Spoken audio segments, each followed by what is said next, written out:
পিনাকি ভট্টাচার্য ইসলাম গ্রহণ করেছে, তিনি মুসলিম হয়ে গিয়েছেন, এই সংবাদটি পিনাকি ভট্টাচার্যের নিজের ভিডিওতে শেয়ার করেছেন। এই বক্তব্যটা আবার দিয়েছেন বাংলাদেশ থেকে পালিয়ে যাওয়া প্রধানমন্ত্রী শেখ হাসিনা। স্লোগানে স্লোগানে উত্তাল ভারত, মোদি হটাও ভারত বাঁচাও আন্দোলনে মুখর গোটা ভারত। নিজ দেশের অর্থনীতির টালমাটাল অবস্থায় পার্শ্ববর্তী দেশগুলোর সাথে সম্পর্ক নষ্ট করা আর যুদ্ধে জড়ানোই খেপেছেন দেশটির সাধারণ নাগরিকরা। সাসপেন্ড হয়ে গেলেন বিরোধী দলনেতা শুভেন্দু অধিকারী, 30 দিনের জন্য বিধানসভায় সাসপেন্ড, আরো 3 বিধায়ক সাসপেন্ড। এ নিয়ে তৈরি হয়েছে রাজনৈতিক তরজা। এই মুহূর্তের বড় খবরে নজর রাখবো। বিধানসভা থেকে বিরোধী দলনেতা শুভেন্দু অধিকারী সাসপেন্ড। বিরোধী দলনেতা শুভেন্দু অধিকারীর উস্কানিমূলক মন্তব্যের বিরুদ্ধে চাকুরিয়া থানায় লিখিত অভিযোগ দায়ের করলেন। আসসালামু আলাইকুম দর্শক, বর্তমান সময়ের রাজনৈতিক পরিস্থিতি এবং প্রেক্ষাপটকে বিশ্লেষণ করে গুরুত্বপূর্ণ সংবাদ নিয়ে হাজির হয়েছি। আপনারা ইতিমধ্যেই ভিডিওর শিরোনাম দেখে বুঝতে পেরেছেন আজকের এই ভিডিওটি কোন বিষয় হতে চলেছে। আজকের এই ভিডিওটি খুবই গুরুত্বপূর্ণ হতে চলেছে। তো দর্শক চলুন বিস্তারিত দেখে আসি। পিনাকি ভট্টাচার্য ইসলাম গ্রহণ করেছে, তিনি মুসলিম হয়ে গিয়েছেন, এই সংবাদটি পিনাকি ভট্টাচার্যের নিজের ভিডিওতে শেয়ার করেছেন। এই বক্তব্যটা আবার দিয়েছেন বাংলাদেশ থেকে পালিয়ে যাওয়া প্রধানমন্ত্রী শেখ হাসিনা। এই বিষয়টা নিয়ে আমরা চলে যাব ডক্টর পিনাকি ভট্টাচার্যের ভিডিও থেকে সর্বপ্রথমে শেয়ার করব এবং ভিডিও থেকে শেয়ার করে আপনাদেরকে শোনাবো যে পিনাকি ভট্টাচার্যকে যে ইসলাম গ্রহণ করেছে সেই কথাটা কিভাবে যৌক্তিক হিসাবে তুলে ধরেছেন শেখ হাসিনা। শেখ হাসিনার এই কথার পরে আমরা চলে যাব বাংলাদেশের নতুন রাজনৈতিক দল, তরুণদের রাজনৈতিক দল এনসিপি কে নিয়ে কিছু আলোচনা আর সমালোচনা করতে হবে, কারণ এনসিপির জন্ম হয়েছে এক বাড়িতে আর বড় হচ্ছে লালিত পালিত হতে যাচ্ছে আরেক বাড়িতে। তাই এনসিপির ভুল রাজনীতির কারণে বাংলাদেশের মানুষ সেই এনসিপির প্রতি বিশ্বাস এবং এনসিপি কে নিয়ে যে আমাদের স্বপ্ন ছিল সেই স্বপ্ন ভঙ্গ করছে বলে ডক্টর পিনাকি ভট্টাচার্য আজকে তার ভিডিওতে বিশ্লেষণ করেছেন। ডক্টর পিনাকি ভট্টাচার্যের লম্বা বিশ্লেষণ আছে, আমি সেই লম্বা বিশ্লেষণ আপনাদের সামনে আনবো না। আমি শুধু আনবো ডক্টর পিনাকি ভট্টাচার্য ইসলাম গ্রহণ করেছেন, উনি মুসলিম এবং উনার শ্বশুর জামাতের নেতা এবং এই জামাত নেতার মেয়ে বিয়ে করেছেন ডক্টর পিনাকি ভট্টাচার্য। এই কথাটি নাকি ডক্টর পিনাকি ভট্টাচার্য গোপন রেখেছেন এবং কি করে উনি ভট্টাচার্য উপাধি ব্যবহার করেন এই প্রশ্ন করেছেন শেখ হাসিনা দিল্লি থেকে। শেখ হাসিনার এই প্রশ্নের জবাবও উনি দিয়েছেন, উনি যেভাবে দিয়েছেন উনার মুখ থেকে আপনাদেরকে শোনাবো এবং সেই জবাবের পরে আমরা বিশ্লেষণ করব পিনাকির পরে গিয়ে এনসিপি এবং বর্তমান বাংলাদেশের রাজনীতির বিভিন্ন প্রেক্ষাপট নিয়ে। আমি শুরুতেই চলে যাচ্ছি পিনাকি ভট্টাচার্যের কাছে। আমরা শুনে নেই পিনাকি ভট্টাচার্য ইসলাম গ্রহণ করেছে বা এই বিষয়ে পিনাকি কি বলছেন এবং শেখ হাসিনা কি বলছেন। আমার নাম দিছে মাতারি খেয়াতিলি বলাইছে, এখন আমার নাম জপিচ্ছে, উনি নাকি আমাদের ডরায় না। শুনে নাকি আগে শুনে। আপনারা সবাই শুনতে পাচ্ছেন কিনা পিনাকির বক্তব্যটা এবং শেখ হাসিনার বক্তব্যটা এখন আসতেছে। একটু প্লিজ আমাকে একটা করে কমেন্টস লিখে জানাবেন যে আপনারা অডিওটা শুনতে পান। পাইলে বলবেন হ্যাঁ, তাইলে হবে, আর না পাইলে না।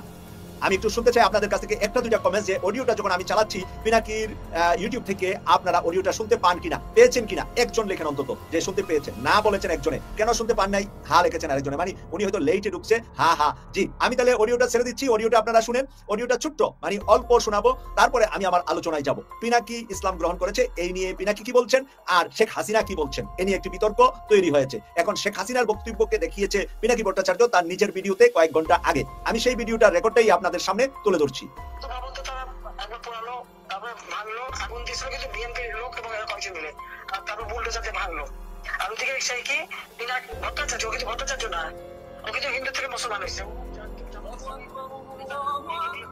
আপনাদেরকে ধর্মান্তর হয়ে গেছে, ওইটা তো কোনো কথা নাই, কোনো মিডিয়াতে জানতে হবে না। শ্বশুরবাড়ি তো মানুষই যত সম্ভব ত্রিশাল বা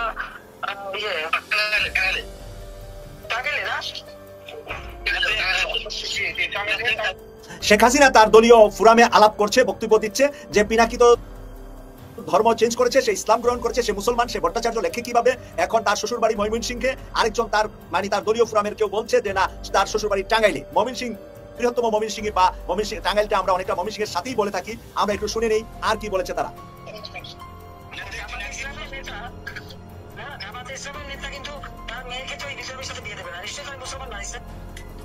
আপনারা নিশ্চয়ই এখন বুঝতে পেরেছেন যে জামাত ইসলামীর নেতা কোন হিন্দু ধর্মের মানুষের সাথে তার মেয়ে বিয়া দিবে না। এই কথাটা বলার পরে পিনাকি কি বলছে আমরা একটু শুনে নিই। মানে পিনাকি যদি মুসলমান না হয় তাহলে তার কাছে জামাতের কোনো নেতা মেয়ে বিয়ে দিবে না, এবং টাঙ্গাইলে কোনো এক জামাত নেতার মেয়ে বিয়ে করেছে ডক্টর পিনাকি ভট্টাচার্য। তাই পিনাকির কাছ থেকে আমরা একটু কথা শুনে নিই। মনে হয় আমার আরেকটা বিয়া জামাতের নেতার মাইয়ার সাথে খারাপ ঠিক করেছে, আলহামদুলিল্লাহ। জামাতের নেতাদের কন্যাদের কার সাথে আপনার ঘরটালি করেছে আমাকে এটা জানায় না। ওই কইছে যে আমার নাকি ভট্টাচার্য নামটা ব্যবহার করা উচিত না জামাতের নেতার মাইয়ারে বিয়া করার জন্য। মাতারি তুই যে মিনাল কান্তি আর মোদির খাটকা পাইস, তোর নাম কি দেবো এখন? মাতারি বেশি বাড়িস না, ঘেটি ধরে তুলে নিয়ে আসবো একেবারে। এবার বুঝেছেন তো হাসিনাকে সবচেয়ে বেশি প্যারা দিছে কে? কেউ যদি আমারে কয় তুই কোন, তোরে কে পুষে উত্তর পাইছি এখন চাও আমার এখন সাতটা। যাই হোক, এখন আলাদা আসি। বাংলাদেশে মেলা কিছু হইতেছে। গতকালকে মাহফুজের মাথা পানির বোতলে বাড়ি দিছে, এগুলো সব অনেক ঘটনা ঘটিচ্ছে। আসেন এগুলো একটু বুঝে দেখি। প্রিয় দর্শক, আমি বলেছিলাম যে আপনাদেরকে পিনাকি ইসলাম গ্রহণ করেছে বা মুসলমান হয়েছে, এই বিষয়টা উনি ওনার নিজের ভিডিওতে প্রকাশ করেছেন কিছুক্ষণ আগে।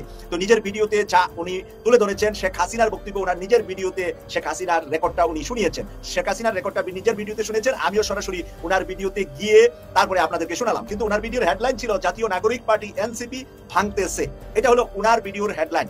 তো আমি জাতীয় নাগরিক এনসিপি কিভাবে ভাঙতেছে, কিভাবে ভাঙলো, এই বিষয় আমার জানার একটু ইন্টারেস্টে আমি ওনার ভিডিওটা শুনতেছিলাম। শুনতে গিয়ে শুরুতেই দেখি যে শেখ হাসিনা বলেছে ওনাকে ইসলাম গ্রহণ করেছে, ওনার ওয়াইফ মুসলমান, এবং কোনো এক জামাত নেতা টাঙ্গাইলে ওনার শ্বশুর বাড়ি, এবং জামাত নেতার মেয়ে উনি। আর জামাত নেতা শেখ হাসিনা দেখেন সবাইকে যাই বলো, সবাইকে আধা মুসলমান, কাঁচা মুসলমান, ইসলাম ভালো করে পালন করে আর না পরে শেখ হাসিনার মাথায় আছে যে জামাতের নেতার মাইয়া বিয়ে দিবে কোনো অমুসলিমের সাথে নয়, বা পালাইয়া গিয়েও বিয়ে করবে না। এখন জামাতের নেতার মাইয়া যেহেতু বিয়ে করছে, তাহলে পিনাকি নিজে আগে ইসলাম গ্রহণ করছে, তারপরে বিয়ে করেছে। এটা হলো শেখ হাসিনার যৌক্তিক কথা। অনেক সময় পাগলের কাছ থেকে তো অনেক ভালো কিছু পাওয়া যায়। তো শেখ হাসিনার কাছ থেকে আমরা এটা জানতে পেরেছি। এখন বাকিটা পিনাকি ভট্টাচার্য সরাসরি এটা কোনো স্বীকারও আসেন নাই, অস্বীকারও আসেন নাই, স্বীকারও করেন নাই, অস্বীকারও করেন নাই। খালি এটা বলছে যে শেখ হাসিনা মনে হয় কোনো জামাতের মেয়ের সাথে আমার বিয়ে ঠিক করেছে, মানে আমার দ্বিতীয় বিয়ে ঠিক করেছে। এটা একটু মস্কারি করেই, মস্কারির ছলেই উনি উত্তরটা দিয়েছেন। এবং শেখ হাসিনাকে উনি কিভাবে গালি দিয়েছেন এটা উনার চিরাচরিত নিয়মেই দিয়েছেন। পিনাকি ভট্টাচার্য দুই একটা গালি না দিলে আপনারাও দেখেন না, কারণ আপনারাও ইন্টারেস্টেড হন পিনাকির গালি শুনতে। যদি পিনাকির গালি শুনতে আপনারা মজা না পাইতেন, যদি ইলিয়াস হোসেন ভাইয়ের গালি শুনতে আপনারা মজা না পাইতেন, তাহলে ইলিয়াস ভাইয়ের 4 মিলিয়ন সাবস্ক্রাইবার, পিনাকির 3 মিলিয়নের উপরে সাবস্ক্রাইবার, আর আমার হইল 3 লাখ সাবস্ক্রাইবার। কেন আমার কেন 3 মিলিয়ন হইলো না? কারণ আমি তো গালি দেই না, আমি তো গালি দিতে পারি না। কারণ পিনাকি দাদা এবং ইলিয়াস ভাই যেভাবে গালি দিতে পারে, সেই গালিটা আসলে আমি এইভাবে দিতে পারি না, কারণ ওনাদের মতো হতে পারি না। সবাই তো সবার মতো হতে পারবে না। এবং ওনারা কিন্তু আমার শিক্ষক, আমি কিন্তু সেলুট দিই সবসময় ওনারা দুইজনকে। আমি যখন ভিডিও বানাই বিভিন্ন সময় ওনাদেরকে রেফারেন্স করি, এবং ওনাদের কথাটাকে আমি মূল্যায়ন করি বাংলাদেশের যে কোনো রাজনৈতিক দলের চেয়ে বেশি। আপনাদের মনে আছে যে জামাত নেতাকে নিয়ে, জামাতের আমি ডাক্তার শফিকুর রহমানকে আমিও চরম শ্রদ্ধা করি, ইলিয়াস ভাই শ্রদ্ধা করে। কিন্তু সেদিন ইলিয়াস ভাই রাগে খুবে মানে এমন কথা বলেছেন জামাতের আমিরকে, এমন কথা বলেছেন যেটা উনি বলাটা আমরা চিন্তা করি নাই, আমরা ভাবতে পারি নাই যে উনার মুখ দিয়া এমন কথা জামাতের আমিরকে বলতে পারেন। কিন্তু বলার পরে উনি অনুশোচনায় ভুগেছেন, বলার পরে উনি বুঝতে পেরেছেন। ধরেন আমি এখন লাইভে আছি, মানে আপনারা একটা কমেন্টস লেখছেন, ওই কমেন্টসের ঠেলায় আমি এমন একটা কথা বলে ফেললাম, কিন্তু লাইভটা শেষ হওয়ার পরে আমি যখন রাতে ঘুমাতে যাব, আমার ব্রেইনে কিন্তু কাজ করবে, আরে আমার দর্শক, আমার পছন্দের মানুষ, আমাকে সে ভালোবাসে, হয়তোবা আমার পছন্দ হয় নাই তার কমেন্টসটা, এই কারণে কি আমার এই ধরনের গালি দেওয়া, এই ধরনের খারাপ বলা, এই ধরনের খারাপ কিছু করা ঠিক হয়েছে? আমার কিন্তু রাতে ঘুম হবে না আপনাদেরকে গালি দিলে, বা যে কাউকেই হোক।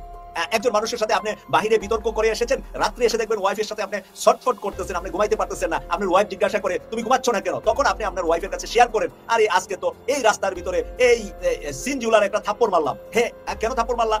এই যে সে এরকম একটা কথা বলেছে, আমাকে ছোটলোক বলেছে, আমাকে ইতর বলেছে, বা একটা কিছু বলেছে, সে কারণে মেরেছি। কিন্তু তার ওয়াইফ যখন তাকে সান্ত্বনা দেয় এবং বুঝিয়ে বলে যে এই কাজটা তোমার এভাবে রাগ করাটা ঠিক হয় নাই, এভাবে ভুল করাটা তোমার ঠিক হয় নাই, তোমার মর্যাদার সাথে তো যায় না, ইলিয়াস হোসেনের মর্যাদার সাথে তো যায় না জামাতের আমিরকে মানে খারাপ চরিত্রের সাথে মিলানো। উনি হয়তোবা রাজনৈতিক অ্যাটাক, রাজনৈতিক ওনার সাথে একটা মানে যে কোনো বিষয়ে রাজনৈতিক ভাবে ফাইট দিতে পারতেন, কিন্তু উনি যে চরিত্র নিয়ে কথা বলে ফেলেছেন, আর যারে নিয়ে কথা বলছেন সেই মমতাজও আবার আটকে গেছে, তাই না? মমতাজকে নিয়ে বলে ফেলছেন, সেই মমতাজকেও ইতিমধ্যে অ্যারেস্ট করা হয়ে গেছে। আমার মনে হয় যে ওই কাকতালির মতো ইলিয়াস ভাই নাম নিছে, এখন মমতাজকে সরকারও ধরে ফেলছে। তার মানে নাম যার যার মুখ দিয়ে আসবে ও খতম, ওর জিন্দগি খতম হয়ে যায়গা, তাই না? উর্দু হিন্দি আপনারা যারা ভালো পারেন, মানে ওর জিন্দগি খতম হয়ে যায়গা। তো পিনাকি ভট্টাচার্য যার কথা মুখে নেয় তার কিন্তু জিন্দগি বরবাদ হয়ে জায়গা, ঠিক না? আমার উর্দু কি হয়নি নাকি, হিন্দি হয়নি? আপনারা একটু লিখবেন তো, আমি উর্দু হিন্দি যে বলি আপনারা বুঝেন কিনা। বাঙ্গাচোরা হিন্দি উর্দু, তো লন্ডনে থাকি তো এত বেশি হিন্দি উর্দুর মানুষ কথা বলে না, কারণ আমরা যারা কাজ করি চাকরি করি একসাথে ওই ইংলিশটাই এখানে ইউজ করা হয়, কারণ কার বাড়ি কোন দেশে না জেনে না শুনে কথা বলি না আমরা। আরব দেশগুলোতে আবার হিন্দি উর্দু কথা বলে, একজনের চেহারা আরেকজনের দেখলেই হিন্দিতে বা উর্দুতে আরব দেশগুলোতে বেশি কথাবার্তা হয়।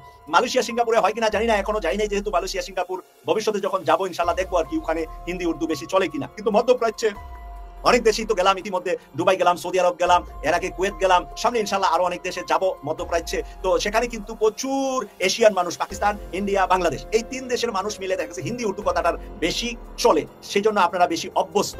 আমি একটু কম অভ্যস্ত হিন্দি উর্দুতে। তো অন্যান্য ভাষা, ইউরোপের অনেক ভাষা আমি জানি, যেগুলো আবার আপনারা বুঝবেন না, আপনাদের সাথে সেগুলো বলে আমার কোনো কাজে আসবে না, একেবারেই বেহুদা। মানে ওই যে কবরস্থানে গিয়া কোরআন খতম করা, কবরস্থানের কবরবাসী তো আর কোরআন শুনে না। আপনি কোরআন আপনার বাবার জন্য, মা আর জন্য আপনি ঘরে বসে মসজিদে বসে পড়বেন, এতেই সওয়াব হবে। ওই কবরের সামনে দাঁড়াইয়া পড়লে কোনো এক্সট্রা কোনো অর্ডিনারি ফায়দা হবে না, কারণ যে কবরে আছে তার শোনার কোনো সুযোগ নাই। কবরে যাওয়ার পরে মানে মৃত্যুর পরে আর তার কাছে কোরআন পড়ছেন না অন্য কিছু পড়ছেন সে জানবে না। আপনি নিজের থেকে, আপনার ভালোবাসা থেকে, আপনার শ্রদ্ধা থেকে, আপনার আল্লাহর কাছে তার জন্য কামনা করে দোয়া চেয়ে তার জীবন মাপের জন্য আপনি যেখানে থাকেন, পৃথিবীর যেই দেশে থাকেন, দোয়া সেখান থেকে করলেই যাবে, সেখান থেকে কোরআন পড়লেই ওনার কাছে যাবে। কবরের সামনে গিয়ে দাঁড়ায় দাঁড়ায় পড়া লাগবে না। অনেকে এই জিনিসটা আমরা অনেক সময়, হ্যাঁ কবরের কাছে গিয়ে, কবরের দোয়া আছে, ইসলাম আমাদের যেভাবে শিখিয়েছে সেভাবে আমরা দোয়া অবশ্যই করি এবং করব। আমি আজকে যে কথাটা, রাজনৈতিক কথাটা নিয়ে আসছিলেন পিনাকি ভট্টাচার্য, যে এনসিপি ভেঙে যাবে, 2টা টুকরা হয়ে যাবে। এনসিপি 2টা টুকরার অলরেডি রূপরেখা বর্তমানের মাঠে, আর এই কয়েকদিনের, গত 3-4 দিনের কার্যক্রমে কিন্তু আমরা বুঝতেছি এনসিপি 2টা পার্ট হয়েছে। তো পিনাকি ভট্টাচার্য যে কথাটা বলেছেন তার ভিডিওতে গিয়া যে 80% চলে যাবে জামাত বা ইসলামপন্থীদের সাথে এনসিপি, সেটা যাবে হাসনাত আব্দুল্লাহর নেতৃত্বে। হাসনাত আব্দুল্লাহ হলো এনসিপির ইসলামপন্থী বা ইসলামী দলগুলোর সাথে হাসনাত আব্দুল্লাহ যেভাবে মিশে গিয়েছে, সে যেদিকে যাবে সেদিকেই চলে যাবে এনসিপি। এখন উপদেষ্টা মাহফুজ আলম ক্ষমা চেয়েছেন কিংবা দুঃখ প্রকাশ করেছেন, তার ক্ষমা চাওয়া গ্রহণযোগ্য কিনা, ক্ষমা চাওয়াটা সঠিকভাবে হয়েছে কিনা, তার ক্ষমা চাওয়াটা আমি কিভাবে দেখি, তার ক্ষমা চাওয়ার মধ্যেও কোনো ঘাবলা আছে কিনা, কোনো ভেজাল আছে কিনা, এর মধ্যেও সুখু থ্রেট আছে কিনা, এটা একটু খুঁজে বের করার চেষ্টা করব। দর্শক, সামাপ যদি বলি, উপদেষ্টা মাহফুজ আলম যে ক্ষমা চেয়েছেন এটা গ্রহণযোগ্য নয়, কারণ তিনি ফৌজদারি অপরাধ করেছেন, তিনি আমৃত্যু আঘাতের হুমকি দিয়েছেন, তিনি শিক্ষক, শিক্ষার্থী, নারী শিক্ষার্থীদের পেটানোর বৈধতার কথা বলেছেন, ন্যায্যতার কথা বলেছেন, সেটা তো ক্ষমা হয় না। তিনি স্পষ্টভাবে শপথ লঙ্ঘন করেছেন রাগ বিরাগের বশবর্তী হয়ে, এবং তিনি 2 দিন পর পর যে ক্ষমা চান, এটা কোনো মন্ত্রীর পদমর্যাদায় কোনো ব্যক্তির জন্য এটা গ্রহণযোগ্য হতে পারে না। তার মানসিক স্থিরতা নিয়ে যথেষ্ট সন্দেহ রয়েছে। দর্শক, তিনি বুঝতে পেরেছেন যে তার পথ চলে যাবে, কারণ জগন্নাথ বিশ্ববিদ্যালয়ের শিক্ষক, শিক্ষার্থী, ভিসি সবাই যেরকম খেপেছে, তাতে ওই পদে থাকাটা তার কঠিন হবে। এজন্য তিনি চালাকি করেছেন। এই যে ক্ষমা চেয়েছেন এটাও চালাকি, স্রেফ চালাকি, অথবা বাটপারি বলতে পারেন। এর মধ্যে কোনো আন্তরিকতা নেই, প্রকৃত অর্থে অনুতপ্ত হওয়া বলতে যা বোঝায় এটা এখানে নেই। আমি আসছি সেদিকে। দর্শক, পদ বাঁচাতে জগন্নাথ বিশ্ববিদ্যালয়ের শিক্ষার্থীদের দাবি মেনে নেওয়ার ঘোষণা দিয়েছেন বা তাদের কাছে দুঃখ প্রকাশ করেছেন, দ্যাটস ইট। কারণ তারা সবাই আজকে বোতল বোতল স্লোগান দিয়েছে। এই বোতল বোতল স্লোগান না দিলে মাহফুজ নরম হতেন না, বা জগন্নাথ বিশ্ববিদ্যালয়ের শিক্ষার্থীদের কাছে এভাবে দুঃখ প্রকাশ করতেন না। বোতল বোতল স্লোগানের ফলেই হয়েছে। কিন্তু শিবিরের কাছে ক্ষমা চাননি, শিবিরের কাছে ক্ষমা চাইতে হবে, কারণ শিবিরকে আমৃত্যু আঘাত করার হুমকি দিয়েছে।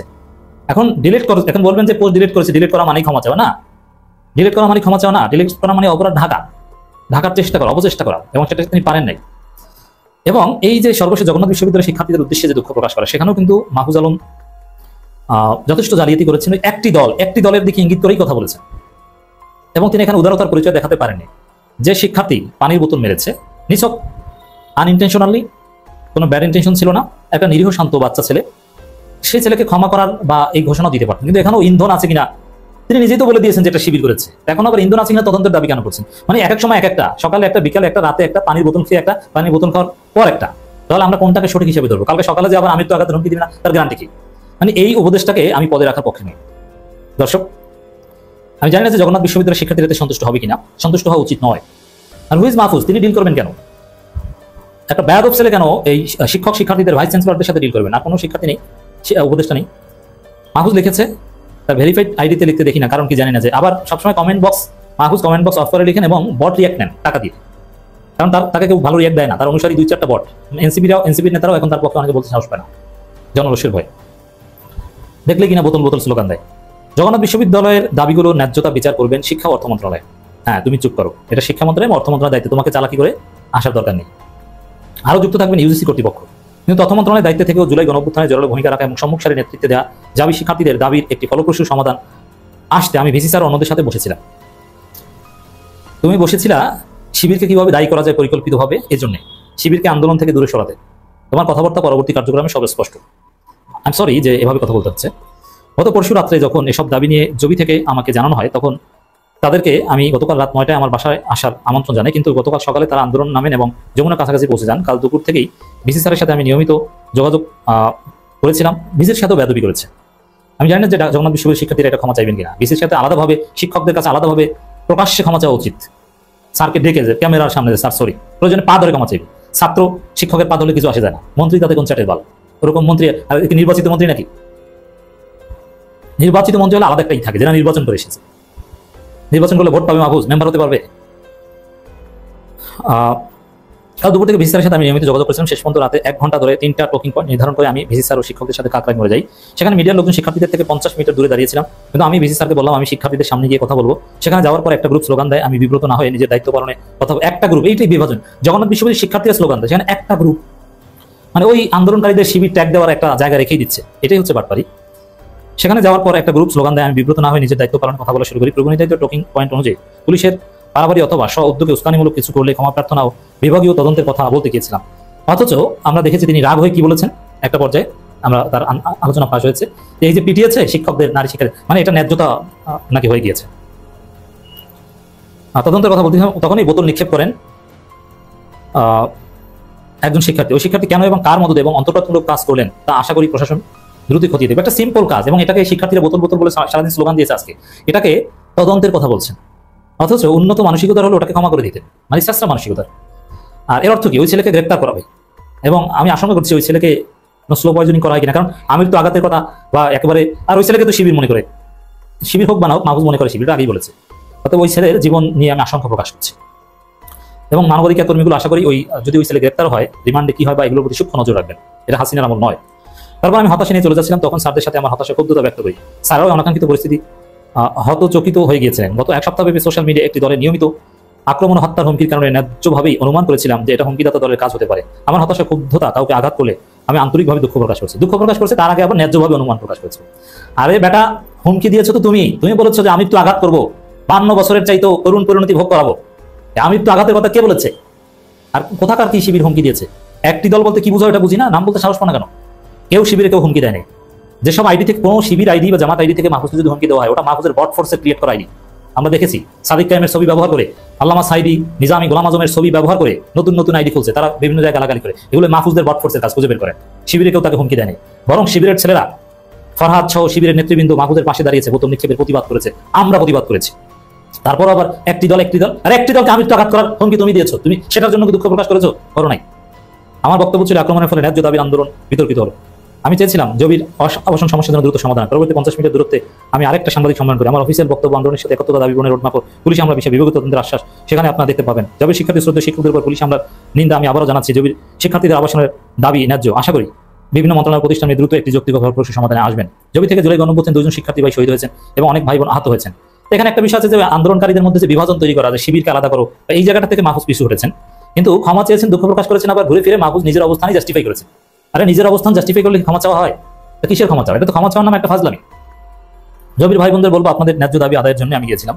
জুলাই আমাদের মধ্যে ফ্যাসিবাদ বিরোধী লড়াইয়ের আত্মিক বন্ধন তৈরি করেছে। আশা করি এই বন্ধন কোনো একক ব্যক্তি বা গোষ্ঠীর অন্তর্ঘাতমূলক কর্মকাণ্ডের জন্য ছিন্ন হবে না। এর মানে এখানে ওই একক ব্যক্তি বা গোষ্ঠী মানে শিবিরের অন্তর্ঘাতমূলক, মানে শিবিরবাদ, আমরা আছি তোমাদের সাথে। এই সম্মানিত দর্শক শ্রোতা, আশা করি পুরো ভিডিওটি দেখেছেন এবং সবকিছু বুঝতে পেরেছেন। এ বিষয় নিয়ে যদি আপনাদের কোনো মন্তব্য থেকে থাকে, আপনাদের মূল্যবান মন্তব্য অবশ্যই কমেন্ট সেকশনে জানিয়ে দিবেন। ভিডিওটি এ পর্যন্তই। ভিডিওটি ভালো লাগলে লাইক এবং শেয়ার করে দিয়েন। আর হ্যাঁ, চ্যানেলটি যদি এখনো সাবস্ক্রাইব করে না থাকেন, দয়া করে চ্যানেলটি সাবস্ক্রাইব করে দিয়েন। ভালো থাকুন, সুস্থ থাকুন, এই দোয়া রইল। বেঁচে থাকলে দেখা হবে পরের ভিডিওতে। আল্লাহ হাফেজ।